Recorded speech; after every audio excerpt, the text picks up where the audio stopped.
Pada 18 September yang lalu, kita dikhabarkan dengan kematian 3 gadis dan satu daripadanya, Nurul Akilah, masih kita doakan yang terbaik agar beliau stabil akibat daripada keracunan karbon monoksida yang terhasil daripada kereta Honda Odyssey yang mereka naiki dalam perjalanan pulang daripada Pulau Jerjak ke Sungai Petani. Dan ini isu yang kita cuba bangkitkan di peringkat Darah Muda untuk memberikan konteks tentang betapa seriusnya keracunan karbon monoksida ini. Kalau di Amerika Syarikat, setiap tahun ada 50,000 pesakit yang dimasukkan ke hospital akibat keracunan, dan menurut CDC Amerika Syarikat, hampir 10,000, tidak kurang daripada 10,000 kematian dicatatkan dalam tempoh 10 tahun antara tahun 2005 sehingga tahun 2015. Dan malam ini untuk bicarakan lebih lanjut berkenaan bahana keracunan karbon monoksida, bersama dengan saya tetamu yang luar biasa kepakarannya, panjang pangkatnya, dan saya kenalkan professional teknologis Dr. Nur Zaitun Yahya, yang merupakan pensyarah kanan alam sekitar Fakulti Teknologi Kejuruteraan, Kelautan dan Informatik Universiti Malaysia Terengganu UMT, merangkap Presiden Pertubuhan Forum Udara Bersih Malaysia, MyKAS. Alhamdulillah, cukup nafas.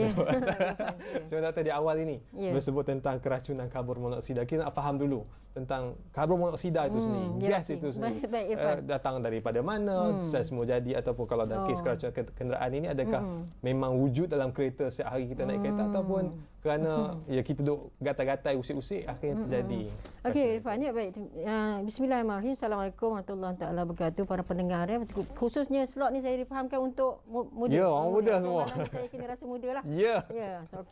Okey, jadi apa yang berlaku, apa yang terjadi itu satu tragedi lah, sangat tidak boleh kita lupakan dengan mudah, kerana ia melibatkan bukan sikit kematian, sampai 3 daripada 4 orang yang sudah pergi dan tempoh, dan masih begitu kata orang sekelip mata.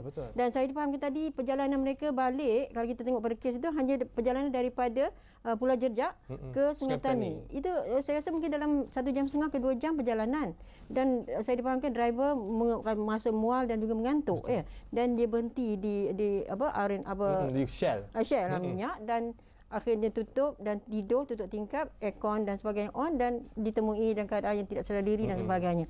Jadi satu perkara yang memang satu yang sangat kita sedih lah, sebab sampai boleh terjadinya demikian. Pertamanya, kalau isu kemalangan di Malaysia ni, kita memang agak membimbangkan juga. Contoh kemalangan di kalangan belia umur antara 16 hingga 20 tahun, statistik yang ada mengatakan lebih 34,766 orang telah mati pada kemalangan melibatkan belia dan sebagainya, yang mana kosnya itu melibatkan hingga 42 bilion. Mana kos kemalangan, kos kematian akibat pada kemalangan dan sebagainya, semua itu sebenarnya melibatkan kos yang sangat tinggi, dan kerugian bukan hanya nyawa tadi, tetapi juga dalam bentuk kewangan terlalu besar dan kerugian kepada negara dan sebagainya.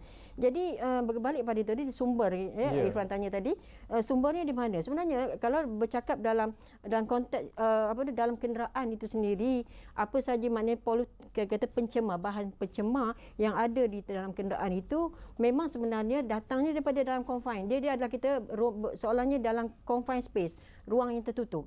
Jadi kalau ruang yang tertutup dalam kenderaan itu, yang gas yang tercemar itu, dia sebenarnya kalau dalam keadaan biasa, dia sepatutnya tidak ada gas. Dia tidak ada gas sulfur, dia tidak ada CO, karbon monoksida, dia tak akan ada hidrokarbon, dia tak akan ada particles. Partikel mungkin kalau ada pun habuk-habuk.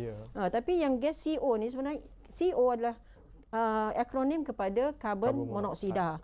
Gas yang terhasil daripada, dalam bahasa Inggerisnya, incomplete combustion, pembakaran tidak lengkap dalam enjin. Biasanya dia bukan hanya berlaku pembakaran tidak lengkap tu hanya di enjin, tetapi berlaku juga pembakaran tidak lengkap. Misal kata kalau kita memasak di dapur pun, rumah kita tertutup, kita masak menggunakan gas, tapi gas pun mungkin dapur tak baik, ada pembakaran tidak lengkap. Tandanya kalau kita tengok, api dia warna biru ke warna macam orange macam itu. Kalau dia merah-merahan tu, maknanya incomplete combustion, dia sebenarnya mengeluarkan gas karbon monoksida. Jadi kalau kita tertutup di ruang tertutup, ada possible kita juga akan terdedah kepada racun karbon monoksida itu. Doktor, kalau boleh saya sendiri, bila masak tu, adakah doktor mencadangkan supaya kita berubah daripada dapur tungku yang biasa tu kepada dapur stove biasa kepada induction, untuk mengurangkan risiko karbon monoksida? Saya tak boleh katakan, tapi maknanya di situ boleh dielakkan dengan kita ada well maintain penunuh kita dan sebagainya, kan. Dan mungkin kita boleh pastikan dapur kita ada ventilation. Ada apa kita panggil exhaust fan. Itu kadang-kadang kita kurang juga mengambil faktor yang macam tu. Jadi balik pada tadi, jadi incomplete combustion sepatutnya pembakaran yang lengkap dalam kenderaan, dalam enjin itu akan menghasilkan carbon dioksida dengan H2O iaitu air. Itu complete combustion. Tapi bila incomplete, dia keluarlah maknanya tadi CO, dia keluarlah hydrocarbon, dia keluar partikel dan sebagainya. Ada juga NOx dan sebagainya.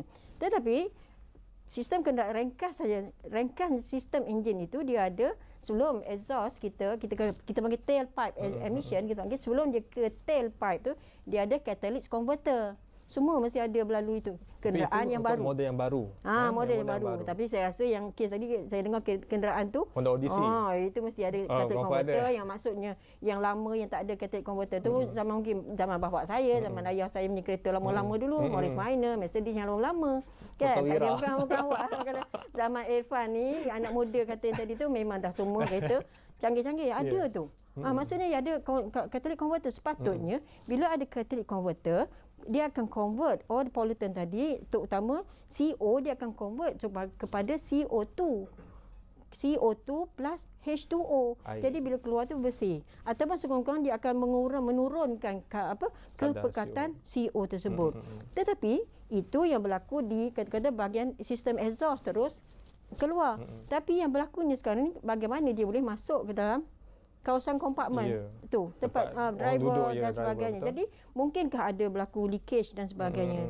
Tetapi selain daripada itu, perkara pertama juga yang penting untuk kita fahami adalah pentingnya kita untuk menjaga maintain kita kata selenggara kenderaan yang baik.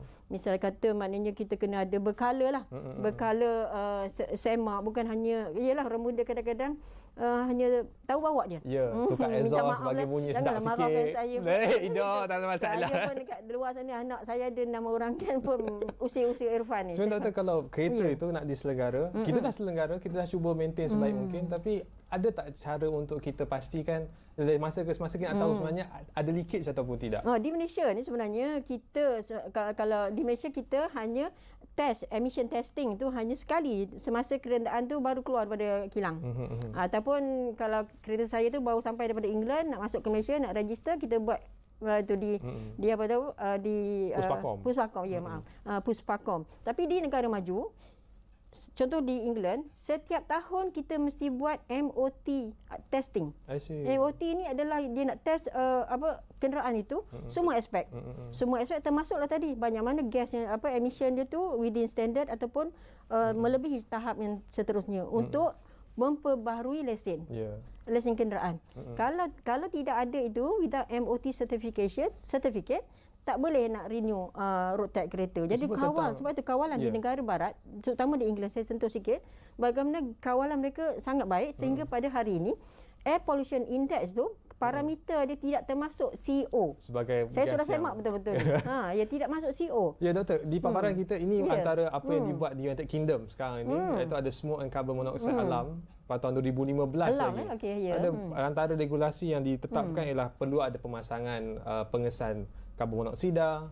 Pengesan itu harus dapat pengiktirafan daripada agensi kerajaan, perlu disemak setiap tahun keupayaan itu. Jadi kalau di luar sana, di United Kingdom sebagai contoh, bukan sahaja kenderaan yang diberikan keutamaan, tapi juga rumah, sekolah. Betul. Itu memang tidak ada di Malaysia. Adakah maknanya monitoring kita panggil sebagai contoh, kalau di England tu, saya ingat lagi masa saya buat PhD tu di University of Leeds tu, dia punya universiti kami juga menggunakan, ada kalanya menggunakan tengah tempat rumah dan juga office menggunakan gas untuk pemanasan. Sejuk kan. Jadi dia ada macam-macam cara, tapi di antaranya masih lagi cara tradisionalnya menggunakan gas yang disalurkan untuk pemanasan. Jadi bila nak panas itu dia kena ada switch, memang akan api yang akan keluar. Jadi bila api yang akan keluar, jika kadang-kadang tu tak maintain baik dan sebagainya, juga akan selain daripada itu dia akan mengeluarkan CO juga, karbon monoksida. Sebab itu ada kes berlaku kejadian kan di satu ketika dulu pelajar Malaysia, saya tak ingat tahun bila, tapi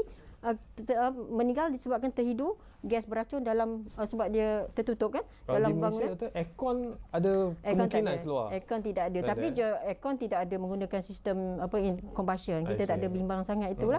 Tapi untuk lepas kita dengar kes-kes yang seperti ini, adakah perlu mula sekarang kita pasang alat pengesan karbon monoksida? Menarik sangat soalan tu sebab saya memang sedang membangunkan. Saya Universiti Malaysia Terengganu, Universiti Malaysia Terengganu pun ada memberikan sedikit grant. Kami kerjasama dengan industri iaitu saya dengan Environment Malaysia Sdn Bhd, kami sedang membangunkan alat device. Kecil saja, besar ni saya tak bawa lah malam ni. Besar ni macam ni lah, tebal sikit lah untuk di mana kita pasang sensor dan termasuklah gas carbon monoxide tadi untuk kita sekali lagi namanya Doktor, alatnya? Ya. Nama alat yang sedang dibangunkan itu? Saya IMAP, saya lupa. MIAP. Namanya dia integrated punya sistem. Dia bukan hanya monitor tapi kita akan ada satu sistem transmission dan juga ada control lah untuk kita screen dan juga control trigger alarm dan sebagainya. Soal pengesanan. Kemudian pengesanan boleh masuk soal sebab di Malaysia kalau kita tahu karbon monoksida ini secara semula jadinya gunung berapi. Malaysia tak ada gunung berapi. Di tempat yang negara luar yang sejuk ada pemanas itu, di Malaysia tidak ada pemanas kan. Adakah mana di Malaysia exposure atau pendedahan kepada karbon monoksida ini lebih rendah atau jauh lebih rendah berbanding orang lain sehingga kita tak perlu berikan perhatian? Pada saya bidang saya memang daripada master PhD saya memang partikel dan PhD master saya pun memang on carbon monoxide daripada USM. Dah lama saya dengan CEO ni. Jadi pada saya memang perlu diberi perhatian sebab kes-kes yang berlaku ni tidak sepatutnya berlaku. Terutama bila menyebabkan kenderaan yang baru. Itu saya terkejut bila dengar kenderaan yang baru. Kalau kenderaan yang mungkin dah 10-20 tahun lalu mungkin kita taklah terkejut sangat. Jadi di mana datangnya? Sepatutnya kenderaan yang baru dia mungkin tidak dari segi kilometer dia mungkin tak jauh kilometer miles dia ataupun perjalanan dia tidak mana enjin tu masih baik sepatutnya lah. Jadi di mana kesilapan pada enjin ataupun sebagainya yang menjadikan boleh leaking. Tapi memang betul selepas nanti mungkin kita boleh bincang cadangan-cadangan kepada anak-anak muda kan bagaimana. Satu perkara lagi juga perjalanan itu macam tak berapa terancang. Mana di dalam dah malam kan. Dah malam dalam pukul 12, pukul 1 nak berjalan dah walaupun letih, pendek. Badan the whole day dah pergi sana, pergi sini dan sebagainya, aktiviti letih. Dan lepas itu nak drive. Jadi anak muda ni dia semangat. Doktor saya tunjuk saya je.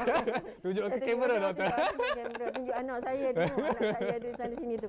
Jadi maknanya anak muda memang saya pun pernah melalui zaman muda memang semangatlah, tak tahu penat, tak tahu letih, siang malam kita semangat. Tetapi itulah makna perkara yang kita mungkin terlupa sekejap ke terleka ke. Yalah, saya tidak sebagai seorang Islam kita tak nafikanlah maknanya memang sudah ditakdir Allah SWT, janji dia memang meninggal gitu kan. Tetapi kalau boleh dielakkan, rancanglah perjalanan. Islam pun dah kata innamal a'malu binniyat. Hendaklah kita awal-awal terpasang niat. Kita berjalan kerana apa, bila masa dan sebagainya itu hendaklah kita perhatikan apa yang kita nak buat supaya kita dapat mengelak daripada berlaku perkara-perkara yang tidak diingini.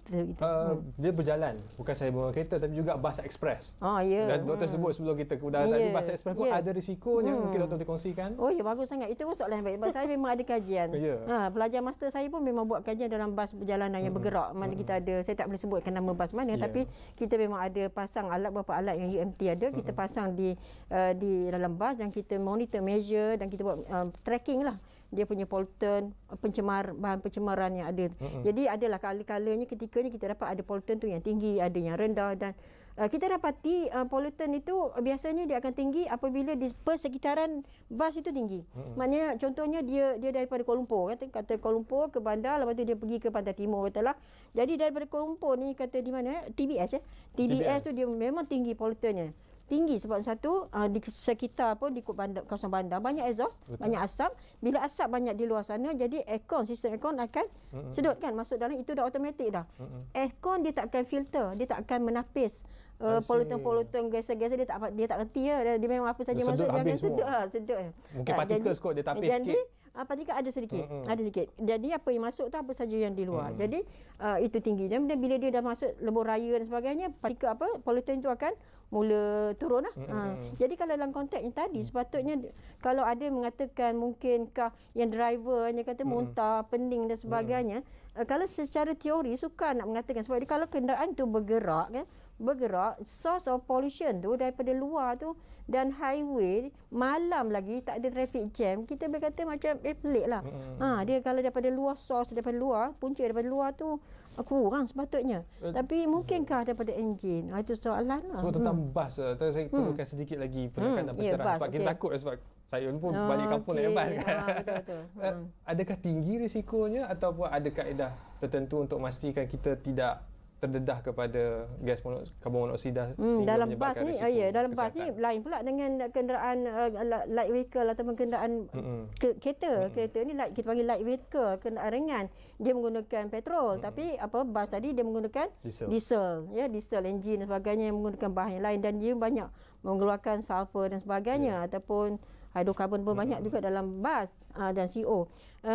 Nak kata ni takut pula, tapi pada dari segi ketetapan kerajaan semasa, pemantauan tu ada oleh Puspakom. Maknanya syarat-syarat tu kalau kita tengok bas mesti setiap adalah dalam beberapa bulan sekali dia kena pergi hantar ke Puspakom untuk semak dia punya semualah kesihatan lah, kita kata kesihatan bas itu. Secara itu patutnya kurang, tidaklah itu. Tapi kalau nak tengok macam mana cara sekurang-kurang untuk mengurangkan, sekiranya ada sikit pun maknanya masa bas dia akan berhenti kan, kadang perjalanan yang jauh biasanya dalam 7 jam tu dia akan berhenti. Jadi masa berhenti tu memang pintu akan buka, dan saya advisekan you turunlah, ambil angin luar, jangan duduk dalam tu juga 8 jam. Ada jenis yang dia dah tidur kan.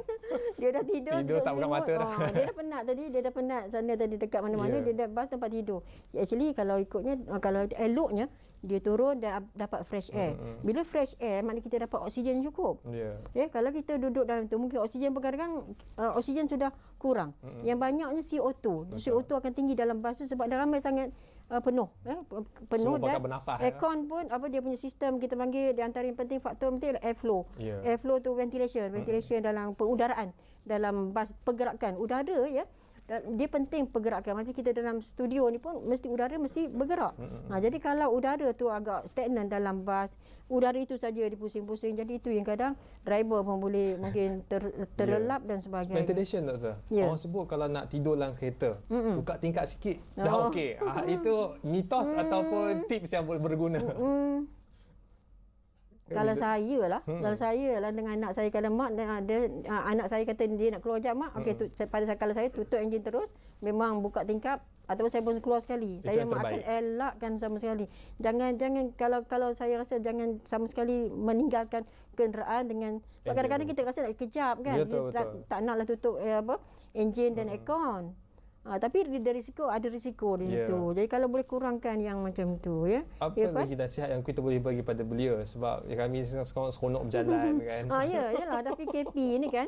Saya perhatikan memang tapi di Kuala Lumpur ni macam tu kurang orang, tapi di belah Pantai Timur kalau hujung-hujung minggu penuh.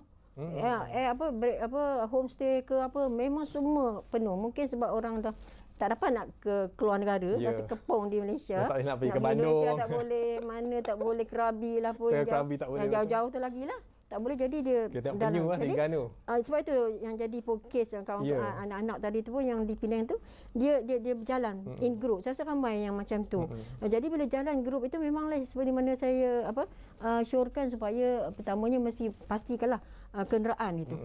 Pasti kenderaan, kemudian kena selalu memperingati. Tapi saya pun ada buka dalam Miros punya website. Saya nampak banyak, dan juga JKR, Ministry of Transport, banyak peringatan-peringatan kepada driver-driver ni. Tapi cumanya kita sempat nak tengok tidak lah kan. Macam tu. Jadi tapi mungkin khusus untuk isu ini, saya jika ada berpeluang, saya nak bercakap juga dengan Mira atau mencadangkan buat kajian buat kempen khusus kepada anak-anak muda ni, supaya lebih satunya kena tahu, laki-laki baik, laki tak apa, insya-Allah, yang perempuan kena tahu tentang sikit sebanyak tentang enjin. Yang gas karbon monoksida tu lupa saya cerita dia tidak ada rasa, tak ada bau, tak ada apa, tak ada warna, tak sedap tak apa. Dia tiba-tiba saja terus kejang. Dia attack jantung, dia attack ni, terus brain death kita panggil. Dia terus mati macam tu. Dia jahatnya CEO ni. Dia pun jahat. Dia cerita orang muda kan. Dia macam mana cerita, macam ni orang rampas kuasa. Rampas kuasa dalam kita punya badan ni, darah kita sentiasa kan sedar bergerak daripada paru-paru kita pergi ke jantung, pergi ke otak dan sebagainya. Setiap masa tu Irfan, daripada umur berapa sampai macam ni. Jadi badan sihat, oksigen tu apa maksud saya Kamu darah oksigen, itu darah. dia akan membawa oksigen. Jadi apa yang berlaku yang kes-kes yang dia adalah bila dia sudah menyedup terlalu banyak carbon monoxide. Jadi instead of oksigen O2 yang dibawa daripada hemoglobin daripada ke dalam darah kita ke semua saluran, dia sudah dirampas kuasa oleh CO. CO sudah kudikta oksigen dia berada dalam sel darah merah sel itu darah kan? tu dan pergi ke semua bahagian. Jadi bila sampai kepada jantung, dia sampai kepada brain, memanglah dia attack terus itu. Jadi dia terus kejang dan terus apa benda dan memang dia akan terus mati. Terus mati. Sebab dia tak boleh nak bernafas. Jadi yang masih alhamdulillah selamat seorang ni. lagi. Kita dia saya rasa mungkin dikurang sikit pendedahan tu dan dia tak banyak sangat. Saya tak pasti dia driver ke yang saya tak pasti pun. Saya tak pasti sebab dia sebut 4 nama. Tapi sangat menyedihkanlah benda tu berlaku. Doktor, itulah. antaranya bila sebut tentang doktor sebut tentang kempen kesedaran. Kalau saya boleh tengok daripada praktis di United di Amerika Syarikat, ada undang-undang khas. Contohnya ada 27 negeri di Amerika Syarikat yang mengatakan bahawa wajib ada pengesan CO dalam rumah. Ada 5 daripada negeri itu kena ada detektor di sekolah. 14 daripadanya betul. Kena ada detektor di hotel dan juga motel. Sebab negara sejuk. Kalau di Malaysia ini adakah perlu dah kita gerakkan supaya ada CO detektor dalam kereta? Dalam kereta. Okey, jadi dalam kereta sebab itu saya ada bangunkan alat yang saya kata tu. Sebab itu kami mengusahakan untuk menghasilkan alat kita sendiri yang affordable, low cost tetapi memenuhi syarat-syarat yang kita harapkan nanti akan dapat digunakan untuk kenderaan bermotor dan juga bas tadi. Jadi memang kita ke arah itu. Mesti ke arah untuk memperbaiki apa yang ada. Memang bagi saya kalau saya ada alat tu saya pun nak pasang. Bila dijangka tu doktor ada di pasaran? Dalam tempoh setahun ni benda alat tu sebenarnya sudah dibangunkan, framework dah ada dan dah menang dah pingat emas dah tu masa pertandingan. Tapi untuk kita lagi test dan sebagainya memakan masa. Sebab alat-alat yang kita nak gunakan itu mesti memenuhi piawai standard dan mematuhi certain standard yang kita tu. MICAS doktor. Apa yang dilaksanakan? Adakah kita sedang usaha untuk mewujudkan akta atau bergaris paduan ataupun kerjasama secara rentas kementerian? Clean Air dia boleh kerjasama. Mana kami ada sebagai kami sebagai non-government organisation tetapi kami ada pertubuhan ikhtisas, pertubuhan profesional. Dia bukan pertubuhan kebajikan biasa-biasa. Jadi peranan kami adalah sebagai badan penasihat, kami buat kajian, kami juga membuat round table discussion dengan kerajaan untuk umpamanya isu yang ini adalah sebenarnya juga di antara perkara yang berkaitan dengan clean air. Itu saya berbincang dengan board member saya tadi, adakah kita bersedia untuk kita kena buat misalnya kata kajian ke ataupun buat latihan ke kepada orang muda ni, orang muda tentang kesedaran tentang alat-alat ini. Buat secara praktikal. Yang doktor usahakan ya doktor? Nampak bergaya di situ. Ini dapat juga. Ini website. Website Clean Air. Clean Air. Selain daripada apa lagi kita kami buat sebenarnya kami adalah affiliation kami adalah di bawah Clean Air Asia United Nation dan saya adalah the board member kesihatan udara bersih sedunia, kesihatan sedunia. Jadi di situ kita ada pelbagai aktiviti lah. Kecuali tahun ini kita agak kurang. Cuma kurang keluar negara tapi di dalam negara kita tetap juga buat laksanakan aktiviti. Jadi yang besar sangat tahun ni for sure lah. COVID-19 tu kami bersama dengan komuniti, suka saya share di sini juga. Saya ada bersama dengan Green Hero yang muda-muda daripada Gema Malaysia bersama dengan saya. Kami dan juga beberapa 20 NGO dan agensi kerajaan di Terengganu, Pantai Timur. Kami bantu buat PPE, face shield, isolation set tu sampai 4,000 dan selepas pada ini pula kami sedang buat perancangan untuk post COVID untuk komuniti Terengganu dan juga Pantai Timur. Itu di antara aktiviti yang kita jalankan. Bukan hanya memberi bantuan kepada komuniti mana beri beras beri itu, tetapi kami juga ada kita panggil elemen kita panggil eco charity. Ada elemen eco. Ada saintifik kita berikan dia barang-barang hygiene dan sebagainya. Kemudian bukan je beri, kita kena educate, kena terangkan sikit Pastikan kepada digunakan dengan betul. pengguna, dan kami insya-Allah kami akan beri benih pokok lagi I untuk see. mereka greenkan rumah mereka dan Terima sebagainya. kasih banyak Itu Doktor dia, kerana dan- bersama dengan kami. Banyak yang dibincangkan. Seronok saya. Ada soalan tapi tak tengok pun soalan ni. Banyak benda lain yang kita bincang. Ya. Tapi sangat-sangat baik. Biasa kita ada iklan satu Doktor. itu Tapi saya harap tak tunggu ada tadi iklan. iklan ni. Jadi terima kasih kepada anda yang setia bersama dengan kami Darah Muda bicarakan tentang bahana keracunan karbon monoksida ini. Dan saya menjemput saya untuk membaca satu artikel yang diterbitkan di Tinta Minda bernama .com yang ditulis oleh Profesor Madya. Oh, mana namanya? Oh sorry, namanya tak ada tapi berkaitan dengan karbon monoksida yang membunuh. Anda boleh baca di Tinta Minda. Saya tinggalkan sekali lagi tanggungjawab kepada anda untuk membaca. Tapi apapun, apa yang dibangkitkan oleh doktor itu sangat penting. Harus kita main peranan, khususnya orang muda. Nak berjalan silakan berjalan. Tapi jangan lupa pastikan kesihatan sama-sama dan kita juga berdoa lah selamat. antara sama lain. Ya betul. Ya. Dan terima kasih kerana Penting bersama orang dengan muda. kami. Kita akan terus membicarakan tentang hal ehwal belia dalam aspek-aspek yang kritikal dan memastikan bahawa kita mampu membina generasi yang prihatin dan sentiasa ambil tahu. Ya, bukannya ignorant dan tidak ambil tahu. Terima kasih doktor. Dan terima kasih kepada anda semua. Jumpa lagi di Darah Muda.